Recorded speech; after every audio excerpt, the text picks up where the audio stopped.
O professor Álvaro Melo, da Fundação Getúlio Vargas, está aqui em Fortaleza. Ele vai fazer uma palestra sobre terceirização, uma prática empresarial nova em grandes empresas, concentra-se na atividade principal e passa às atividades consideradas menos importantes para outras empresas. O professor Álvaro Melo está aqui com a gente para falar justamente sobre isso. Professor, bom dia. Bom dia. Bom, professor, quais são as vantagens dessa nova prática, tanto para as empresas como para a economia do país? Para as empresas é um meio de redução de custos, é um meio de realmente de enxugamento da sua estrutura. As empresas, dentro dessa fase de competitividade e busca da qualidade, elas estão buscando também enxugar suas estruturas. E para a comunidade, nós teremos oportunidade aí, inclusive, de criar novas empresas que irão fornecer aqueles serviços para aquela empresa que naquele momento demitiu aqueles empregados e que se transformaram seus ex-funcionários em empreendedores. Essa é a grande chance que nós temos para revitalizar a economia. Professor, essa prática se aplica apenas num momento de recessão ou em qualquer época da economia? Bom, essa prática iniciou-se no Brasil quando as montadoras automobilísticas chegaram. E hoje, face a essa competição internacional, as nossas empresas estão retomando essa atividade. E é de se frisar que não é apenas para passar a crise, é um momento em que as empresas voltam-se para os seus produtos, para as suas áreas fundamentais, essenciais, para o que ela foi criada, e então, a partir daí, ela tem condições de transferir para terceiros, no caso, empresas, atividades como jardinagem, restaurantes, a parte de recursos humanos, enfim, atividades que não fazem parte daquilo para o que ela realmente foi criada. Professor, e com relação aos custos, são altos ou qualquer empresa tem condições de solicitar essa prática? Essa prática tem que haver uma condição de parceria. Essa condição de parceria significa que o fornecedor daquele produto ou daquele serviço da empresa tem que manter um custo compatível. Por isso que tem que haver um entendimento entre a empresa que está terceirizando e a empresa que está terceirizada. Esse encontro de interesses, essas objetividades, essa ideia comum de parceria, isso é fundamental. Isso é que é diferente hoje. Meu professor, falando em parceria, mas aí vem a liderança sindical reclamar. E aí, vai se baixar o nível salarial? Vai se, ao transferir obrigações ou deveres da empresa para uma terceira empresa, ela vai baixar o nível salarial do trabalhador?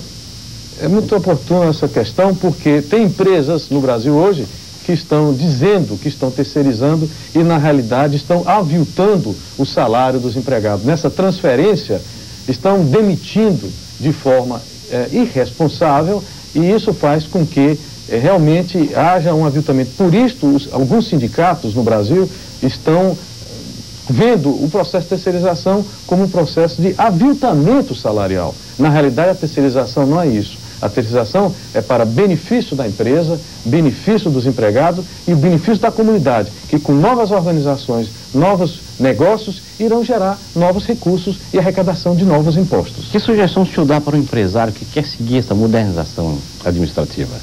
O primeiro passo seria repensar na sua organização como um todo, ou seja, não simplesmente tirar uma atividade lá de dentro e transferir para terceiro. Isso é uma mutação, é uma mutilação na realidade que ocorre. Então ele precisa repensar na sua organização, ver quais são os seus pontos fortes, seus pontos fracos, quais são as suas estruturas, onde é que elas podem ser reduzidas e, principalmente, preparar o seu fornecedor para que haja realmente uma associação, haja realmente uma parceria entre a empresa e o novo negócio, ou aquela empresa que já existe, que pode absorver aquele serviço com mais eficiência, com mais qualidade, para atender um consumidor que está ávido por bons produtos. E essa prática só se aplica na empresa que tem mais de uma empresa, ou uma empresa única pode terceirizar essas obrigações?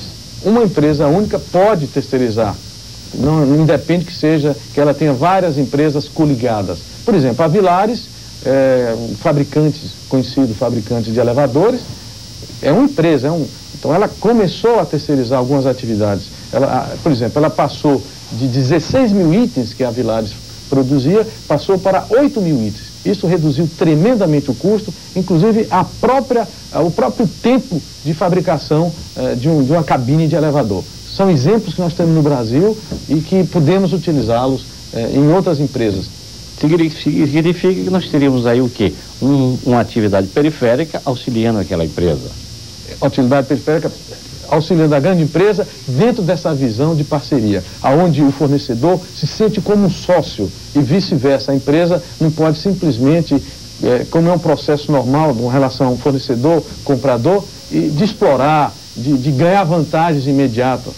Nesse sentido, a parceria, os dois trabalham juntos. Em alguns casos até, a empresa que está terceirizando transfere tecnologia para pequeno e médio negócio para que eles desenvolvam. Em alguns casos até adianta capital para que eles se desenvolvam. E os dois começam a trabalhar juntos. Essa é a grande diferença na questão da terceirização nesse momento no nosso país. Considerando a diferença econômica Sul-Nordeste, o Nordeste teria empresas aptas a começar a aplicar essa modernização administrativa?